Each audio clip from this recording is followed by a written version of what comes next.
With us are best-selling and award-winning authors Robert Rodriguez and Jerry Hammack. Their new book is Ribbons of Rust, The Beatles Recording History in Context, Volume 1, July 1954 through January 1963.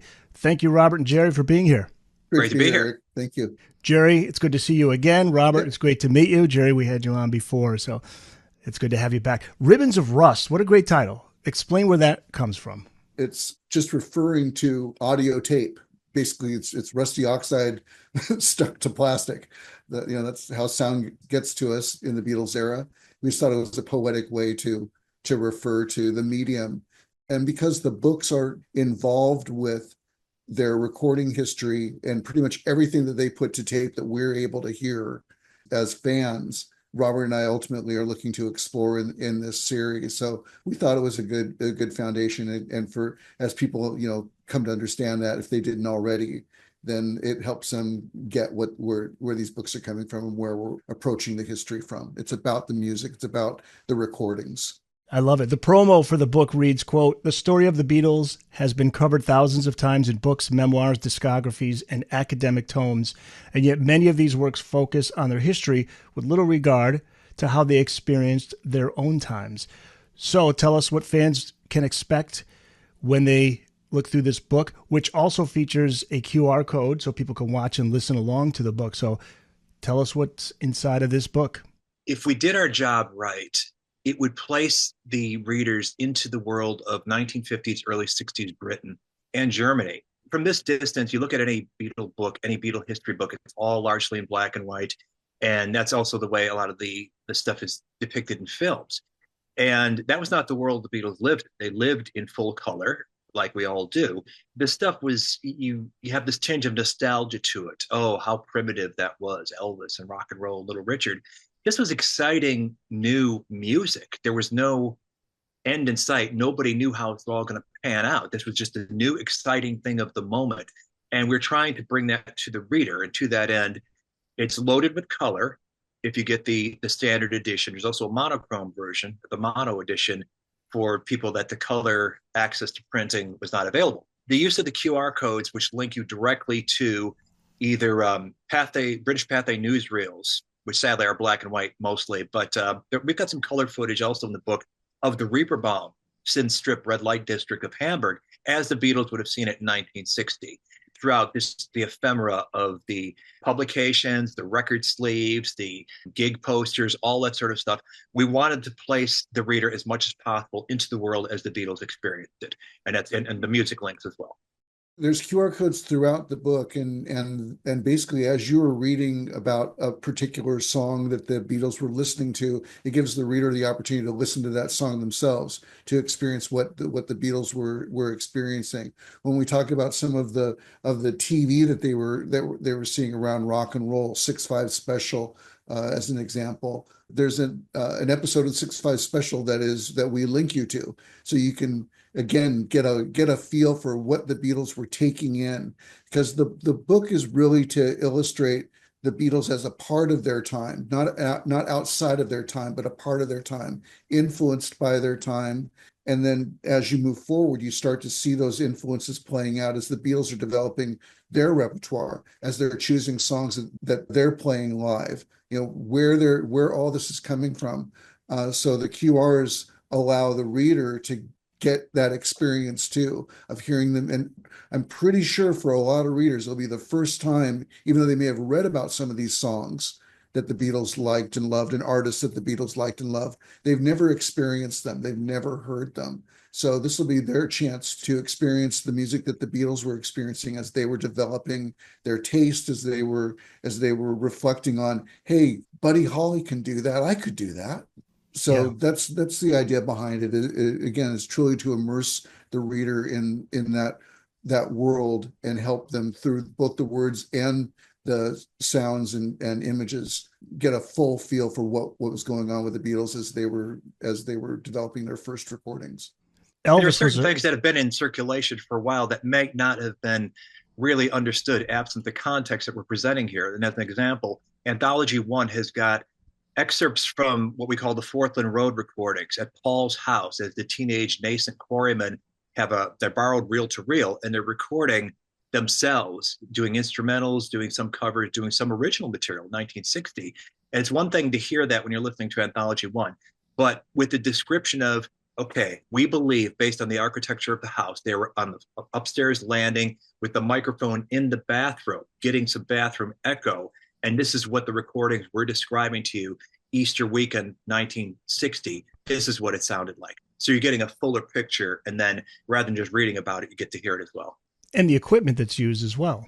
Yeah, we talk about which is kind of my bailiwick is sorting that kind of thing out. But yeah, as Robert was saying with Forthland Road, with the Percy Phillips sessions, we were able to interact with the Phillips family and get some details and some information that hadn't come out before. But we also really describe that environment again, so the readers can walk into that studio with the Beatles to do their thing and really get a lay of the land as they're going in there to record That'll Be the Day and record in spite of all the danger. So again, our goal was to really, I'll use the word immersive a lot here, but that was the goal. We wanted you to live in that world for the time that you're within our book. Understanding their origins and the influences is really interesting. Elvis, I always knew Elvis was a big influence, but also skiffle music was something that was important early on. John had a skiffle band, and that's when Paul met him. For those who may not be familiar, what is skiffle music? And talk about the king of skiffle, Lonnie Donegan, because he played a big role. He was a member of there was what was called trad jazz, which to Americans is Dixieland. If you can picture Dixieland music, that's what a trad jazz band was in England. And that was something that was experiencing a heyday in the 1950s. So in Chris Barber's band, it was his guitar player, Lonnie Donegan. And they went into the Decca studio one day in London to basically document an example of their live set. So the jazz standards they would have done. And they gave the floor over to Lonnie to cut in their live set, they would had a little skiffle interlude, as they called it.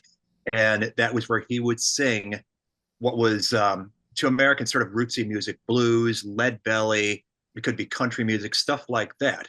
That was incorporated into this record called New Orleans Joys. It took a while for that recording that was made like right on the heels of Elvis going into Sun in Memphis recording That's All Right Mama. These happened almost right on top of each other. But when it came out, it kicked off what was known as the skiffle craze in England among young people because the music itself was so simple and it tended to be sing-along stuff. A lot of what you think of as like folk music as was happening in the 50s and early 60s in America. And it was a group activity. You didn't have to have any profound musical ability. These were 3 or 4 chord songs, but there was also percussion on a washboard. You could put cymbals on your fingers and scrape along a rhythm, wash tub bass, all these very primitive sort of found object instruments. And that's in fact what the term skiffle originally was applied to, was not the songs per se, it was the method of reproduction on sort of ad hoc instrumentation. So skiffle became this thing that it was like a playground phenomenon, if you would. Everybody who had friends around them thought it was a great social activity, have fun with your friends, make some music. And for some artists, I don't think I talked about this in the book, but Van Morrison was one that when he heard Lonnie Donegan singing these American blues tunes, he thought, that's the first time I've heard a Brit, a white man, sing a song from a black man convincingly. Maybe there was a path forward down that path. But in any event, it gave these kids a leg up to make music. The fad eventually died out, and as rock and roll kind of came in on its heels. And those who were serious about making music tended to steer toward rock and roll, which was very much a looked down upon thing in England because it was associated with gang violence. It was, you were a hood if you wanted to get into rock and roll. But the Beatles were enchanted with it. The arrival of Elvis as something like from another planet, that was what they wanted to pursue while recognizing they couldn't be Elvis, but they liked that style of music. And so the sort of group ethos is what took shape around them, taking their cues mostly from the Crickets and Buddy Holly. Yeah, John and Paul met July 6th, 1957. Paul was 15, John 16. John performing with the Quarrymen skiffle group. This is at a church festival. And there are not only photos of that day, but somebody managed to capture John's performance on tape. This is amazing. Who recorded it? What equipment was used? And where do these recordings end up? The guy's name was Bob Molyneux or something like that.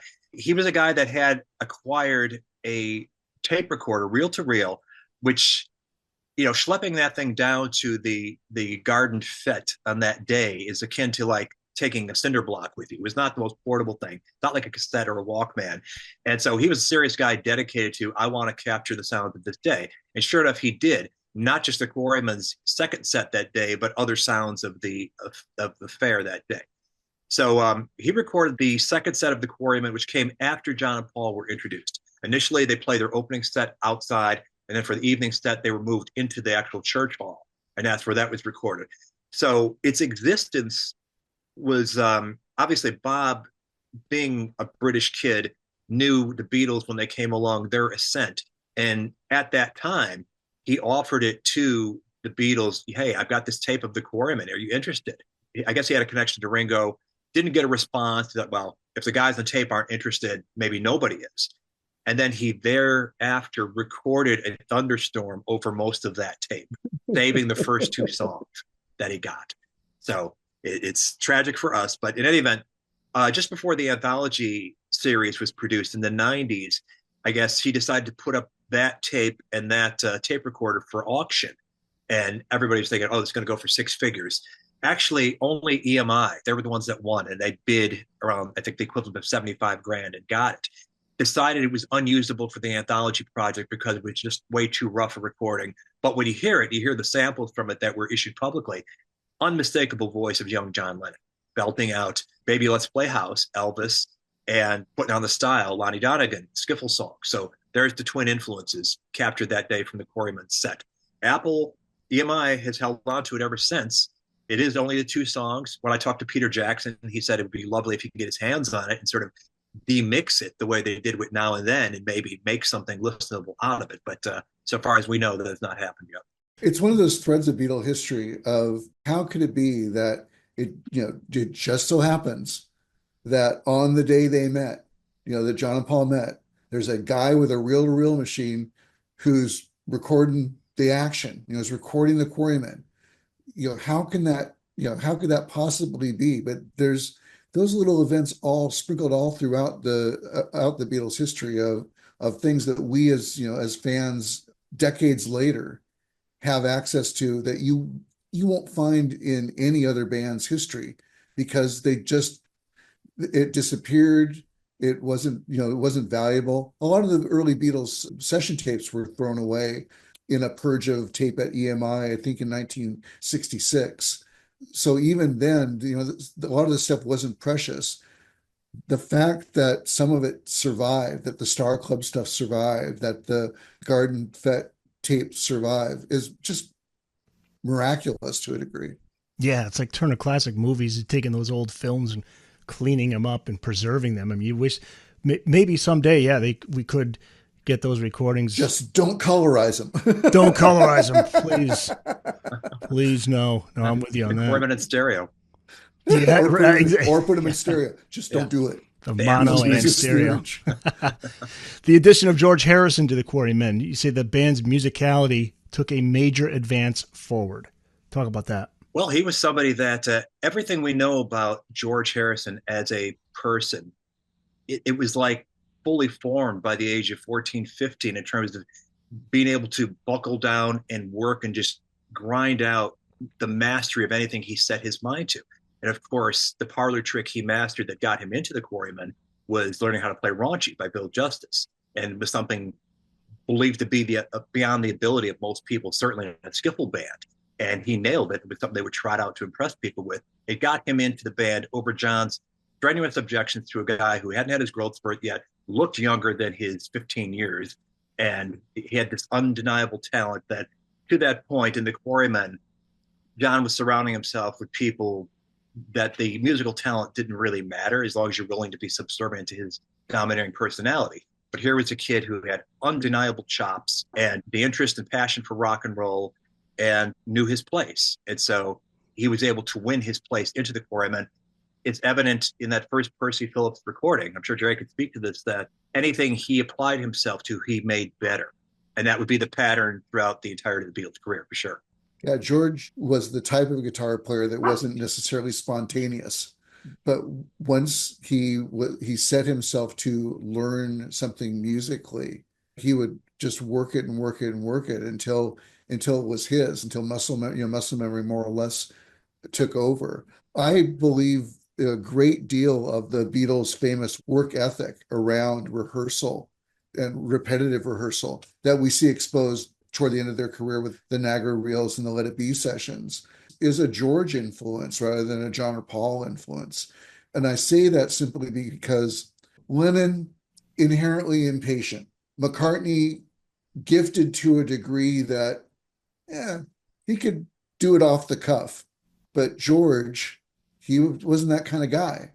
He wasn't lazy and he wasn't spontaneous, but he worked it out and worked it out and worked it through and worked it through and got the result. And I believe he brought that ethic to the Beatles of we get it there by playing it and playing it and playing it and playing it and playing it. And you see that again, we get to see that within the Niagara Reels on the Let It Be sessions, where over the days of work at Twickenham and Apple Studios, that they are getting every time you hear the song, they're a little bit closer, a little bit closer, a little bit closer, a little bit closer until they have it. And when they have it, they track it. I always had this idea that George, towards the end of the Beatles, started to develop the skills, the songwriting skills, along with everything else. And then he got to that point where he's like, I'm ready to I can do this on my own. But just from what you're saying and from reading the book, he had an influence all the way back to the beginning, which I think is interesting. In this early day, it was John and Paul writing the songs, and they were in the driver's seat for most of the Beatles' career. And George didn't aspire to be a songwriter per se, but that doesn't mean he's not a composer, because what he would do was write the solos. And in fact, on that first Percy Phillips recording, the original McCartney tune, In Spite of All the Danger, he gets a co-credit because he wrote the solo that he plays. And that's the way Paul thought that's how crediting is meant to be, is if you compose a bit of melody that enhances the song, then you deserve a co-write credit. But that practice fell by the wayside once he figured out, oh, you mean you don't get a credit for that? Okay, it's just your job. Nonetheless, it was George's role in the Beatles. We find out more and more through the years of riffs that he wrote on Lennon McCartney songs, or just key instrumental parts that make those songs hooky and memorable. He just saw it as his job, and he contributed and it enhanced the material. And man, for publishing reasons, though, that's a big deal, whether you're named or you're not. Uh-huh. Yeah, and publishing's where the money is. So ask Paul, he'll tell you. Yeah. Yeah. Which was good for him to eventually, when George got a couple B-sides on, right, Lady Madonna or Ballad Johnny Yoko, gets these singles, that he's going to make just as much royalty as the A-side. I was going to say, ask Paul about Michael Jackson, who took all the ownership of the Beatles publishing. At the very last minute. Yeah. I don't have a lot of compassion there when I see a scene in the Peter Jackson Get Back where Paul's hanging out with Dick James, I believe it's Dick James. Yeah. And he's going over the catalogs that he just bought. All these 1912 songs that they're making fun of the titles of. Yeah. Yeah, well, but they were money-making catalogs of other artists' material. So it's right. Just, that's the way publishing works. That's how publishing works. I don't know what Dick James thought he was buying in 1969 that would be of infinite value going forward. There's probably a reason he got it relatively cheap. I don't think there was much call for World War I songs back at that time, but maybe I'm mistaken. Take us back to that very first recording session by the Quarrymen. Where did it take place? Who made up the lineup? And then the precise date, that's kind of up for debate. The session was July 12th at Percy Phillips' studio. And his studio was in a room within his business, which was an electronics repair business. Just a kind of a ramshackle setup. He had a little mixer. He had a small tape deck, and he had a disc cutting system, an MSS disc cutting system. Everyone recorded in the room around just a couple of microphones was all they had, a couple of dynamic microphones.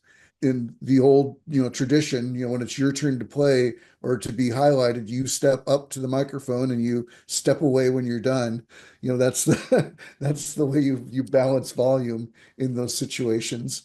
And the full original Quarry Band lineup, wasn't it, Robert? That was there. Yeah. Well, it was the lineup as it existed when George joined.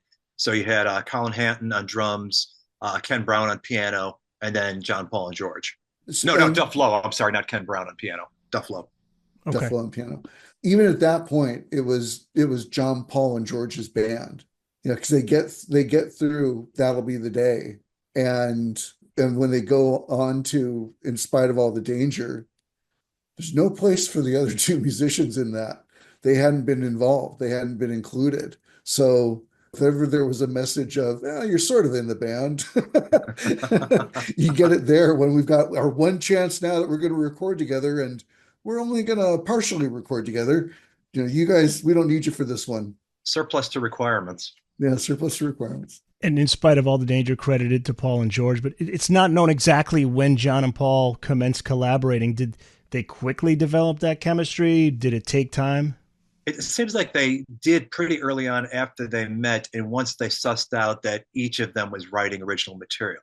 Now, one of the things that impressed Paul the first day he saw John performing was while he certainly was playing peculiar fingering of chords, using banjo chords on a guitar, where he didn't know lyrics, he apparently was making them up on the spot, and they were witty. And that was something that really Paul was wowed by. It's like, wow, he's making up things that scan well. That's cool. And Paul had himself written a few compositions by that time.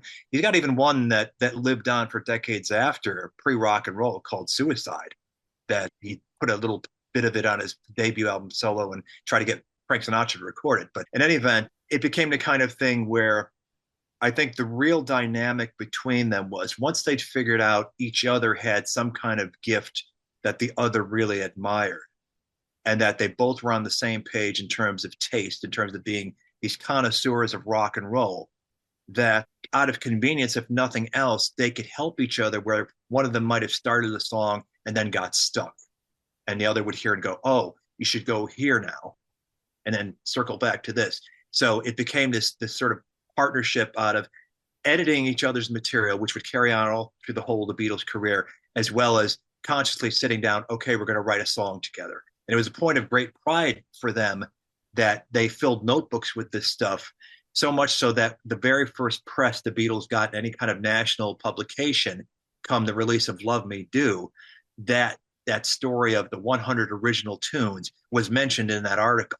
Although Beatles historians had, first of all, questioned if it was ever 100 tunes, and second, aren't known to exist because at some point during a house cleaning, Jane Asher is blamed for having thrown the notebook out. But certainly they had at least dozens of original collaborations that they seem to have very little effort recalling come to January 1969 Get Back sessions when they're throwing the stuff into the air. And they, the tunes they haven't thought about in years, they're able to play pretty well. Jude Kessler, I was talking to recently, the John Lennon historian, and she's talking about John and Paul were writing together up until and through Rubber Soul. And then after that, it was more of a competitive thing. Is that I think it was always competitive, accurate? but they never stopped collaborating. And again, we know this because of so much of the Get Back project is documented. And you've got conversations on the Niagara tapes, as Jerry alluded to. And just as a sort of sidebar in a discussion Paul is having outside of John's earshot, because he hadn't shown up at the studio yet. So we're talking 1968, the year they went to Rishikesh, the year that they wrote this bounty of material that ended up being spread across the double white album. But he's talking about working on I Will with John in a regular writing session, and that he felt a little cowed by Yoko's presence, that suddenly it's going to deviate off the songwriter path to trying to be abstract and artistic and write about white walls or something, because Yoko's in the room. So we know it existed at least as late as that. We also know prior to the Get Back sessions starting up that John and he had taken two separate songs and fused them together, creating I Got a Feeling. So they absolutely did work and edit each other's stuff. The famous Hey Jude story about you're going to keep that line, the movement you need is on your shoulder. That's Paul directly taking John's input on a song that he largely wrote himself. When you have a couple of songwriters in a band, they can't help but feed off of each other. There's just no way around it. And there's no way around the inherent competition that comes from that. So it's not only that they inspire you to get to work and get another song out, but you're hearing something and you're like, oh, that's cool. I could do, and fill in the blank. And so that aspect of them inspiring each other to do the work that needed to be done over the long run. That was the entire career. The fact that they had worked together so effectively and had built a trust that if I'm missing something, I can put it in front of the other and we'll get it sorted out. We'll figure it out. That became just second nature. And the intercession that John, Paul, and George all had with each other of let's do this, it'll make the song better, or you should go there, or we should repeat that. All of those structure things beyond the core songwriting, that collaboration was there at the start and it was there at the end and never changed. There's an example of that in the Get Back film where it's sort of tossed out there, not seemingly for any serious consideration, but the song that the world would know a couple years later is Give Me Some Truth. It is evident that John and Paul have already worked on this song together. And in fact, there's a hint that Paul, in fact, submitted a substantial part of the lyric, at least. Then you've got George bringing in I, Me, Mine. It's a waltz, but it's got this flamenco part in there they eventually drop, while Paul sort of steers them into what becomes the song's eventual bridge, the I, me, mine part. So it was still, they had their moments of being egalitarian where whoever's got the best idea in the room would get incorporated into the finished product. Rock and roll took a little while to pick up steam in the UK, but in 1956, Alan Freed's radio show Jamboree, along with the TV show Cool for Cats with Kent Walton, got a foothold on the UK. How influential were those shows to the development of the Beatles' rock and roll sound? I would say less so the TV, although it was another outlet for them getting access to rock and roll. As we try to point out in the book, it's hard to a reader of the 21st century to imagine a world where basically consumers could access rock and roll through a keyhole. It was not this, you can tune on any radio station and get it what you want. You couldn't just download it. It was not that accessible. BBC was the corporate airwaves ruling Britain. They certainly weren't going to be showcasing rock and roll for the foreseeable future. And Radio Luxembourg was something coming off the continent that they had access to. They had this programming, certainly on Saturday nights where Jamboree and Alan Freed was being broadcast. They had country and western, they had other stuff throughout the week. So they had that sort of access to stuff being broadcast straight out of America. And I've heard air checks of this stuff of that period. And it's kind of amazing because you think, well, the cream of rock and roll at the time, Elvis, Chuck Berry, Little Richard, you expect to be hearing that. But instead you're hearing basically anything within the genre, acts we've never even heard of that didn't have a prayer being played on radio. That's the stuff that they're getting access to as well. So they're getting exposed to the overall sound and all kinds of American music, and clearly they were enthralled with it. Then, as we talk about in the book as well, you can walk into a record store in England, and there's a lot that's been written about the Cunard Yanks and the port city of Liverpool having access to all this American rock and roll that might not have been available in London. It's a bit overstated because there was a lot of American rock and roll that did find British outlets, though there were British pressings of this stuff. But they could go to a record store anytime they want and listen in a listening booth to the latest releases coming through. And, you know, without purchasing, they got to get familiar, you know, maybe play it a few times, write the words down on the chord changes. So that was another way they had access to American rock and roll. Interesting to read about that period with Stuart Sutcliffe in the band, because it offers a glimpse into the rock and roll canon that they were presenting. Elvis, Little Richard, Buddy Holly, you mentioned them, Everly Brothers, Gene Vincent, another one. And there's an amazing photo of the Beatles lineup of John, Paul, George, with Pete Best and Stuart Sutcliffe in the band. This is at the Hamburg Fun Fair, November of 1960. And this is the period where we see the band hone their performance skills. Between 1960 and 1962, you write, quote, Hamburg proved to be their making as a stage act that stirred a synergy with their audience, without which they might never have found the resources to slog onward in the face of such adverse challenges. Talk about the importance of that period. What was so important and what came out in their work in Hamburg was the fact that they were willing to suffer. They were willing to suffer and do the work required to get the attention that they desired. You know, they were a pretty ragamuffin band when they first got to Hamburg, to the degree that other bands there were like, don't send the Beatles. You know, don't send the Beatles. They're going to ruin it for us. That group. we got a good scene going here. Yeah, they're a bum group. And it may very well been true when they hit the ground, but there's a crucible you go through when you have to do the work, when you have to show up and do the work. And night after night, the Beatles had to figure out how to take what started as a limited repertoire and make it last for the sessions they were playing. That was the start of it. As they gained confidence in both performance and in musicianship, then they started expanding the repertoire to stuff that they liked. And of course, as with all musicians, the more practice you get, the easier it is and the quicker you can bring on new material. That Paul and John in particular were kind of built for the stage. They loved the spotlight, that they loved attention. That was another factor for them that allowed them to differentiate themselves from other acts. So there they are doing. I think they did, what was, Robert, 3 or 4 hours a night? Was that it? Up to 6, depending on the night of the week. I think it was longer on the weekends, but they had like 15-minute hourly breaks. But when you figure that a rock and roll song of the day is maybe 2 minutes long, and they're on speed, so they're gonna, Ramones Temple, go through that in maybe a minute and a half. They got an awful lot of time to fill out. So that was when they did take to stretching out. You hear the stories of What I'd Say stretched out to half hour in length. They're throwing in pop standards, show tunes, all kinds of stuff. Every song that popped into their head that they could master and suss out. They're doing all this stuff because they've got to fill that time and put on a show. It's really about putting on a show.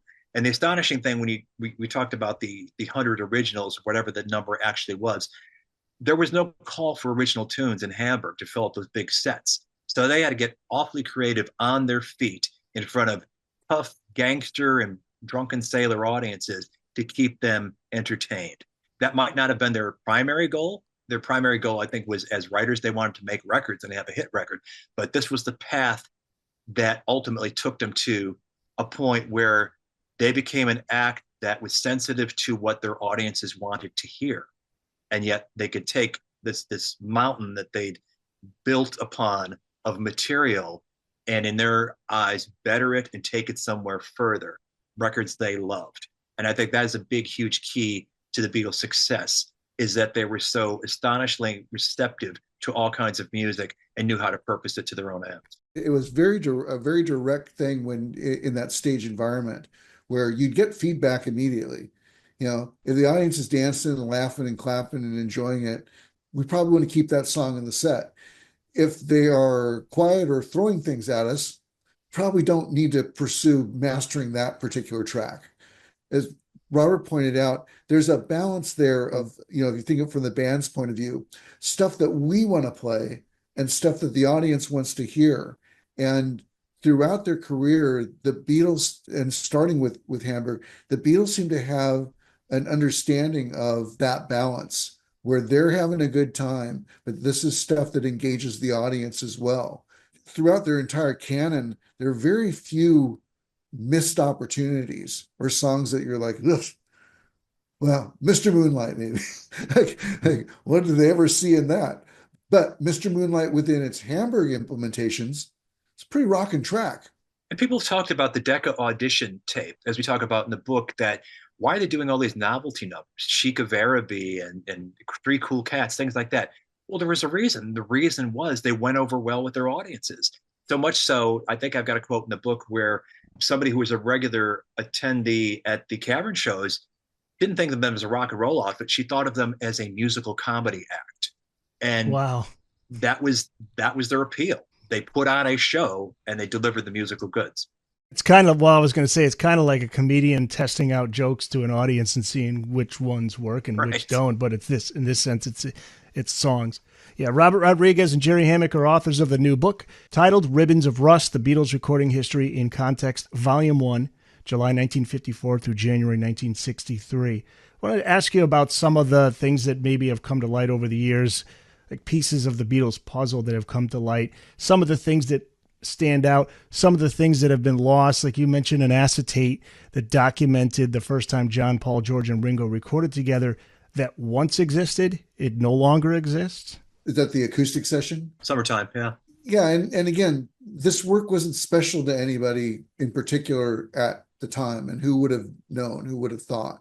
This is just another, and if you ever worked around recording studios, and I worked around traditional recording studios, you'd get, volumes of tapes that are there that you're storing for the band because they don't have anything to play it on and it isn't going anywhere. And after a time, you'd call those guys and, hey, your tapes are here. Do you want them? No, you never get an answer. You bin them, or it just gets lost in handoff between, hey, I want to hear that. I want to hear that. I want to hear that. Who's got it? I don't know.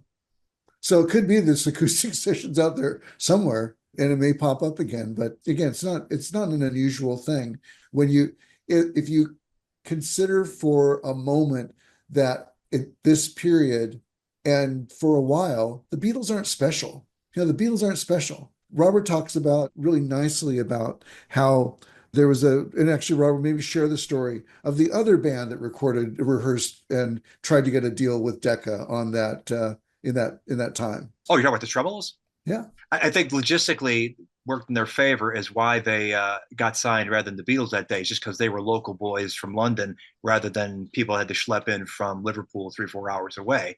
And even beyond that, this is the thing it's one thing to leave the sole copy of Summertime in the back of a cab because you're drunk that night, as Alan Williams apparently did, or the Percy Phillips recording of One After 909 somehow slipping through the cracks because nobody can remember the last person who was listening to it.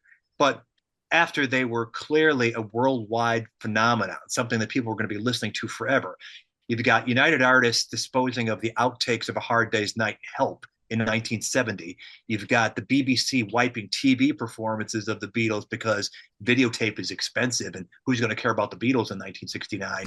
That kind of story over and over again. So we're incredibly lucky to have what we do have, but we could have had so much more. And who knew in the 21st century we'd be analyzing to a degree of minutia every move the Beatles made and everything they ever committed to film or videotape or audio tape. Yeah, exactly. I just reading a book on the Zombies, and I'm going to be doing the interview this weekend with the author, and drawing a blank on the guy's name, but it was the guy who said no to the Beatles signed the Zombies like right away because he learned from his mistake. And I'm all, what's his name again? Dick Rowe. Right, Dick Rowe.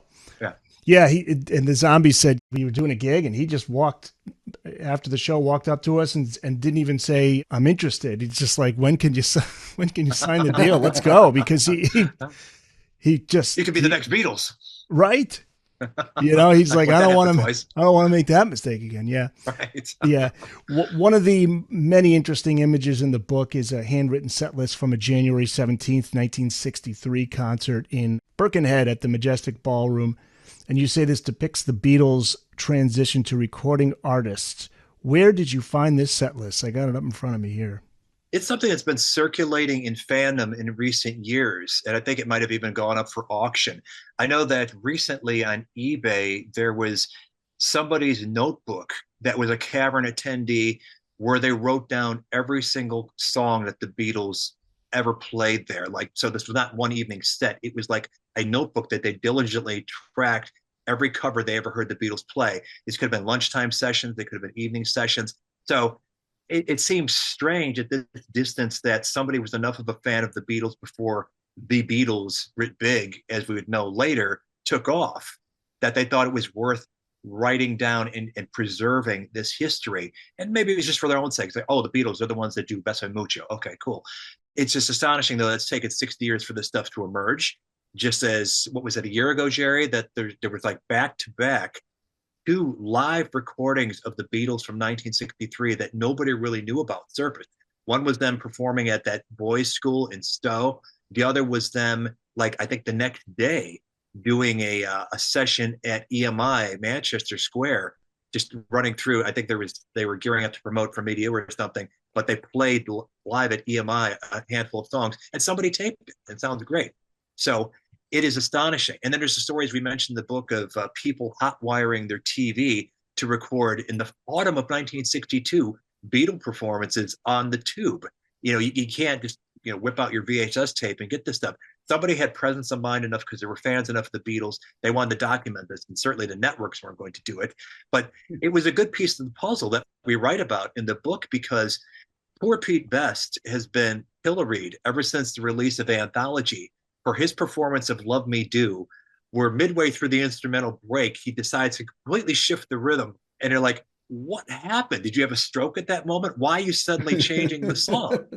And then this performance from the autumn of 1962 on TV with Ringo doing exactly the same thing that Pete did, that apparently this was their live arrangement of Love Me Do for whatever reason. It's not the record version, which was already out and tracked in the studio. So it's interesting little things like this that add further pieces to the puzzle. So we can now acquit Pete Best of not showing terrible judgment. It was just their arrangement. Yeah, because the thing is, there could be someone out there right now who's the son or daughter or grandson or granddaughter or whatever family member who just says, I was cleaning out the attic one day and I saw this tape, and that's still possible, right? That's the excitement, I guess, as a Beatles fan, that there still could be more out there that we're not aware of. And that's how the Forthland tapes surfaced, was literally somebody in an attic. I think they found their grandfather's tape recorder, and lo and behold, there's reels of tape of the nascent Quarrymen rehearsing from that machine in early 1960s. So, and that surfaced in the 90s. It's just amazing. We know what some things that are lost, and there's things that we never ever thought we'd experience that suddenly turn up one day. At this point, too, we're still waiting to get more information, but there are the original, is it 6 September EMI tapes that the Emmerich tape, yeah, that supposedly Emmerich got his hands on.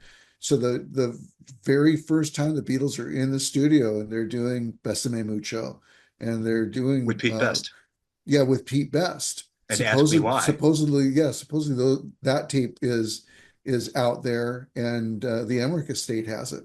Do they? A lot of questions on that one. Yeah. But we'd all love to hear it. We'd love, the contents of the tape are somewhat known with studio logs, but not completely. And I'm sure, there's, for those of us that care about that minutia, there would be revelations in getting our ears on that.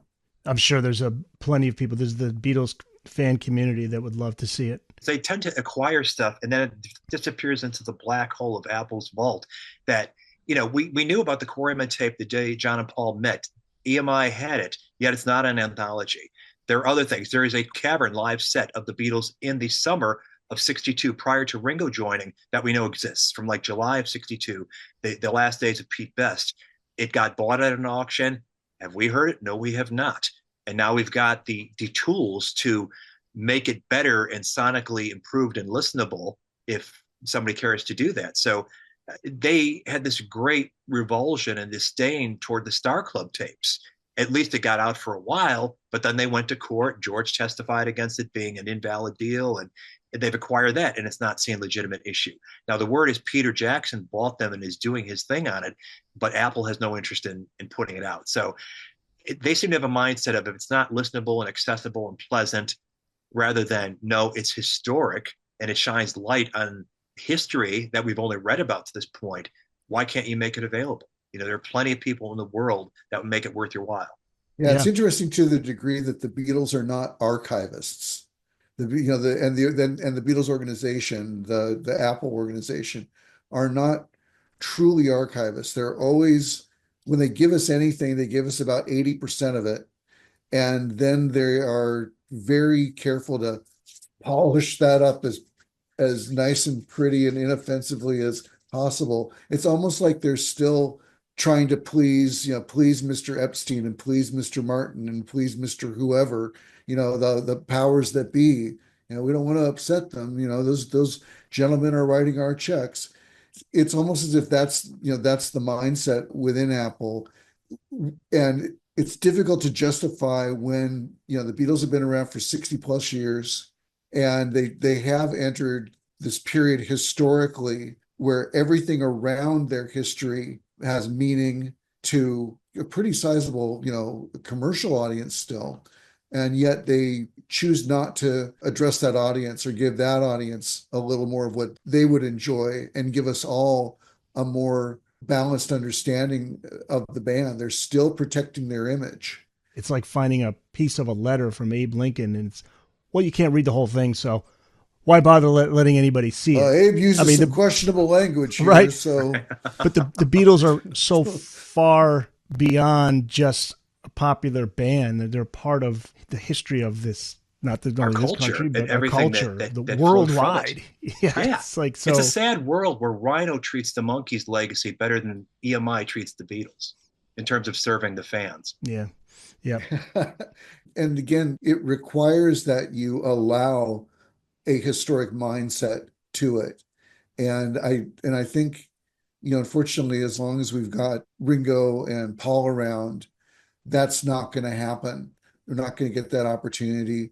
Those that are controlling, the Lennon and Harrison estates, again, rather than give us a deep dive into what happened, what they did, what was there, what it means, they are looking at repurposing the work to make something new, out of something old, rather than let something old be what it is and allow us to get a full experience of that. Yeah, I find it kind of a drag that effort's being, spent on what was the imagined project. Ultimate Mix. Yeah, the Ultimate Mix. That's where the energy's going rather now than and then. Yeah, very mixed feelings on all of that. I as a historian, I guess I want the real stuff. I want the real stuff. I want it real. I want it raw. I want the best version of that they can give me. I want Peter Jackson to go and clean up the Star Club tapes. Let me hear what was there. Don't take it out of mono, but let me hear what was there. Don't rebalance it. Don't remix it. Let me hear what was there as best that I could hear it. That's all I want. And across their catalog, the Beatles catalog, that's all I want. I've never been a huge fan of the Giles Martin remixes.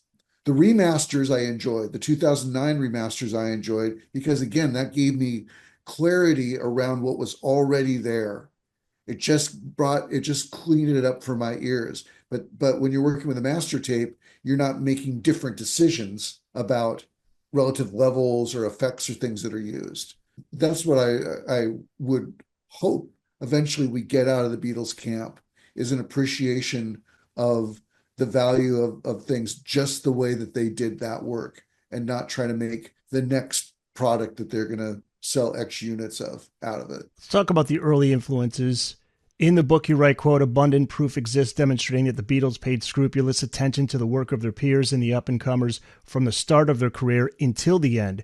Let's go to the early songs and albums by the Beatles. I'm curious as to, do you hear any influences in those, like say 63 through 65, before we get to Rubber Soul? Who do you hear in the music? Is it Roy Orbison, Everly Brothers, a little mix of everything? Oh, definitely a lot of R&B acts, for sure. Motown stuff. This is the curious factoid I didn't put in the book because I'd read it elsewhere. I figured maybe the fans know this by now, but I'll say it here, is that, you want to know when the first time a Motown song got played on BBC radio? It was when the Beatles did a cover of Please Mr. Postman in early 62. Really? The Miracles hadn't even got played on BBC radio. Yes. So that was an act that they paid so much attention to. We do talk in the book about Ask Me Why being very likely influenced by the Miracles single, What's So Good About Goodbye. Not one of their great hits as we know played on oldies radio now, but something in 1962 they would have been well aware of. So you've got acts like that. You've got certainly, by the time of the Help album in 1965, arguably even before that with I'm a Loser in 64 and Beatles for Sale, clearly there's Bob Dylan creeping into their sound. There are pictures of them holding up a copy of Freewheeling taken on their first U.S. visit when they were gifted a box of records from Columbia. Beach Boys, they cop to being influenced by, certainly by the time of Pet Sounds and Revolver and Pepper, that was something that was creeping into their work. Even the Byrds, I talked about this in the Revolver book, that they evolved super fast from a bunch of folkies that went electric when they saw George Harrison playing a Rickenbacker 12-string on A Hard Day's Night. Suddenly, they're the kings of folk rock, sort of electrifying folk sound even before Dylan plays Newport. But early 66, they put out this single that's channeling David Crosby's interest in Ravi Shankar, as well as John Coltrane, 8 Miles High. this modal passage that is the instrumental break of that song. And the Beatles are all set to walk into the studio to record Revolver when that single breaks in Britain and gets played. And that was a song crafted for AM radio airplay. And it's bringing these experimental elements in. 65, before the Beatles even did Norwegian Wood, the Eastern sound was creeping into pop music. See My Friends by the Kinks was a sort of droning Eastern sounding record. And earlier that year, the Yardbirds had attempted to record an actual sitar on the first take of Heart Full of Soul. It didn't work out, but the tape exists, so we know that they actually did this before they got Jeff Beck to sort of simulate one on his Les Paul. So the Beatles are paying attention to the music going on all around them and vice versa. It will be an interesting thing where we reach the point in our series where we're able to mark definitively where the Beatles went from being the influence to the influencers. Which is when? When do you think? I would or say. Do we have to wait for people to get that? I think, yeah, we'll tease this one out a little more. Yeah. This is where I always jump in and say, buy our book. Exactly. With the early rock and roll, I mean, you hear Please Please Me here with the Beatles album, they were still doing some covers. They weren't fully trusted with writing a whole album. A Hard Day's Night, in fact, is the first Beatle album that is all Beatles compositions. Up to there, they share songwriting credits with other acts on the Please Please Me album, with the Beatles album in particular. So it's worth noting that they were not shy about covering girl groups. They did that a lot over the first two albums. Most of them, we know the Shirelles, I think most people do today, but what about the Cookies? What about the Donays? These are relatively obscure groups that were saved by the Beatles covering their songs. That's the only reason we know about them today. I haven't asked about George Martin yet, and he's important. What were his musical influences, and how did they incorporate into the Beatles sound? Well, he's a classically trained musician. As he came up and got his opportunities for production, we know of him primarily in association with the Peter Sellers and the Goons. That's where we first really become aware of him, is in that work. He was a traditional guy with an ear for rock and roll. And he had a job at Parlophone, which was to build the rock and roll catalog. EMI owned Capitol, and through Capitol, they had access to the American rock and roll acts. But they wanted, as they were moving away from Capitol, they wanted their own, homegrown music that they could market more easily to a British audience. And so he was charged with developing that repertoire. So, there's a type of musician that, and I think George Martin was this kind of musician and producer that looks at music as only two categories, and it's either good or it's bad. And he looked at artists that way. They either had something to give or they didn't. And in relation to his label, they either filled a need for his label or they didn't. If they did, they got a shot. His classical background, obviously, we know through time with the Beatles, allowed them a sophistication in their arrangements, in particular their vocal work, that I don't think would have been there. Martin helped them understand aspects of harmony and how to sing harmony that, unless you're trained, they don't immediately come to mind. You have modes of harmony where, let's say in a 3-part harmony, 2 parts are holding fast and 1 part's moving. There's 1 part that's taking the lead of the harmony. And it's a very kind of classical concept of voicing that Martin brought to their work. And if he hadn't been there, I don't think it's happening. I don't think it's happening under Ron Richards. Oh, no, it's certainly not happening at Decca. The thing is, the precedent for rock and roll in Britain, to the extent that it existed at that time, was the soul sort of Elvis archetype, your Billy Fury, your Cliff Richard. And so very early on when the Beatles come into his orbit, he's trying to figure out, well, who's the guy that's going to be the John Lennon and the Beatles, Paul McCartney and the Beatles? And this is something he really struggled with because that was the precedent. He was trying to figure out, who is it going to be? What am I going to build this act around? And then he came to the epiphany that, what? They're fine as they are. They've got this egalitarian thing down. They all, 3 frontline big singers, big harmony singers, and, the handoff from one lead singer to another lead singer in the band. They've already got something good here. I'm going to nurture that. So he was playing the long game, and it's something you couldn't have scripted better, that a guy that flexible and receptive to anything that was tossed at him, he could figure out a way to make it better. As Jerry says, good music versus bad music. Now, you mentioned the comedy stuff, which certainly would have aligned greatly with both their fandom and the fact that they were so innately funny themselves. That became a thing that they bonded over. It certainly wasn't the music upon first meeting, but there was a side project George Martin did just prior to the 1962 signing of the Beatles. He put out a two-sided single of electronic experiments credited to Ray Cathode. And it's him just doing this little self-indulgency thing. And it's like, geez, if you ever wanted to Frankenstein together the perfect composer for the Beatles, knowing how their career would play out, a touch of classical, a touch of comedy, a touch of rock and roll, a touch of experimentation, he's your guy. And that's just how it worked out. You mentioned them getting signed. It's hard to believe.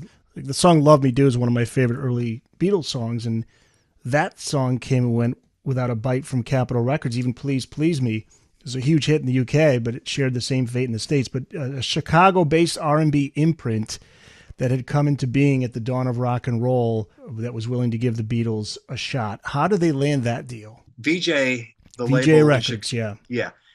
They started out as a gospel and R&B label in Chicago. And as the early 60s started, they wanted to branch more into pop. And they managed to get a deal with the Four Seasons, which were, of course, huge hit makers, 62, 63, 64.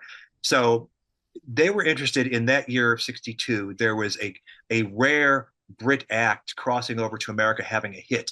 Frank Ifield, this Australian come Brit guy who was known for his yodeling, who was going back to the World War II era to do the song called I Remember You. Had a harmonica on it, and it was something that became a big hit in Britain. It somehow crossed over and became a hit in the States. Following in the wake, probably not coincidentally, of Bruce Chanel's Hey Baby, another song with a great big harmonica hook on it. And now here's Love Me Do, following this path by two other songs, big transatlantic hits in 1962, harmonica-laden songs, Hey Baby, and I Remember You. The very quality that made it engaging to George Martin and the folks at EMI thinking this could be a hit was the very thing that turned off Dave Dexter at Capitol. He was like, nah, it's not going to happen again. That harmonica, forget it. That's old hat. No, we're done with that. It was the Capitol equivalent of guitar groups are on the way out. And so that's how Capitol's mindset was formed pretty early on. But as far as VJ goes, they wanted Frank Ifield. And to sweeten the deal, EMI said, hey, if you want Frank, we'll toss in the Beatles too. And that's how it was a little late for Love Me Do, but they got dibs on Please Please Me. And then subsequently From Me to You. But when both of those didn't really get the traction in the States, that's how they passed on She Loves You, which is, the biggest selling record in Britain till Mull of Kintyre in 78. So they missed the boat on that, but Dick Clark's label in Philadelphia, Swan, picked it up to no great avail until 64. So this is just the first volume. What can we look forward to in future volumes, and how many volumes will there be? We're looking at up to 7 in total. And the idea is we are kind of year by year going through their work, because they had their contractual agreements meant that they were doing a couple albums and a couple of singles every year. So starting with Please Please Me here, we'll do a full dive next into 63. And that's the idea. Year by year, we're going to follow this model of exposing the influences behind the Beatles that were going on up to the point where, the Beatles become the influencers. But the Beatles were always part of a scene. They were always part of an industry. They were always one choice among many choices for fans. And they knew it. They were not, as we see them in the fullness of time, heads and tails beyond any other pop band in the world. They were just another pop band. I always bring up, when talking about this, the fact that I believe 1968 in the US, Three Dog Night outsold the Beatles. I think in 66, the Monkees outsold the Beatles. 67? Yeah. Mm-hmm. Yeah. So for us, again, in the fullness of time, there's no comparison in these acts. But within their own time, the Beatles are competing with these acts. They're influenced by these acts. They're part of a commercial music industry where they want to sell records, and they're fans of music. And to their great benefit, the Beatles always, to cop a line, they always took a song and made it better, to take something that they were influenced by, and they would make it better, to the degree that until, in some cases it's going to be until Robert and I tell you where these influences were. You might not even know those songs existed. You might not even know where those connections came from. So the point of what we're doing is to try to help fans make those connections and broaden their appreciation of the world of the Beatles, the world that they lived in and operated in. We're going to follow out to the contemporary releases. We will be examining the Threedles sessions, Free as a Bird, and we'll be looking at the Giles Martin remixes. We're attempting to, again, anything that made it to tape that we're able to hear and understand and know about historically, we're going to try to bring it to light for people that may not be as deeply into it as we are, but we do think it'll add to the scholarship. Like Robert and I are not interested at all in telling stories that have already been told. We're not interested in writing a book that's already been written a dozen times. So this was a gap we felt that these books really, really filled. Was no one's talking about the Beatles in full context of both the social history that they occupied or the entertainment industry that they were a part of in that era and influenced by. And we're trying to expose those influences and how those influences impacted the decisions that then ended up on tape that we hear. And we're like, oh, that's so inventive. Who would have thought of that? Well, it's the shoulders of giants sort of thing. All artists stand on the shoulders of an artist that came before them or that works with them that they admire. The Dylan example that Robert brought up. These things find their way into your art. There's no way around it. And the Beatles were not unique. They were musicians who loved music. Yeah, and I think you did an amazing job. And I think not only Beatles fans are going to love this book and all the volumes that will be coming, but fans of music, fans of rock and roll history. This is really important that this is all documented. So congratulations on volume 1 and looking forward to the rest. The Ribbons of Rust is out right now. The Beatles Recording History in Context, volume 1, July 1954 through January 1963. So you can find it wherever books are sold. Also, if you have a local bookstore, look for it there. If it's not there, tell them to get a copy. You can always find your nearest bookstore at bookedonrock.com. Where can people find you online? Is there a website for this book, this series? There is. Yeah. Yeah. ribbonsofrust.net is where we will, you can sign up there for a newsletter. We'll be putting out stuff just talking about developments and appearances on shows like yourselves and the progress of the next volume and anything else that we find of interest to share. Okay. And what can people reach out to? Do you guys have any social media sites you want to get out there? People can reach you? I'm on Facebook and all the predictable social media platforms. And yes, I answer my emails. If you ever write me an email with a question, I have the tendency to write you back. You have tendencies. Cool. Robert, do you have any? Yeah, I've got the podcast, Something About the Beatles. Some people might have heard of, and there is a Facebook page, a Twitter, or X if you must, a Blue Sky, as well as Instagram. And the newsletter is what I would mostly encourage people to get onto. It's at satb2010@gmail. That I post weekly stuff about what's going on with the book, what's going on with the show, and anything else going on in Beatle world in the news, just to put it all in one place and keep people apprised of what's going on. I'm a subscriber. All right. That's one. Well, I'm going to subscribe. I'm going there right now. Well, I'll put all the links on the show notes so people can reach out to you guys and chat with you and just stay up to date on this because many volumes yet to come. Robert Rodriguez and Jerry Hammack, thank you guys. Thank you, Eric. Thank you. Really It was a lot of fun, appreciate your Eric. time. It's a lot of fun.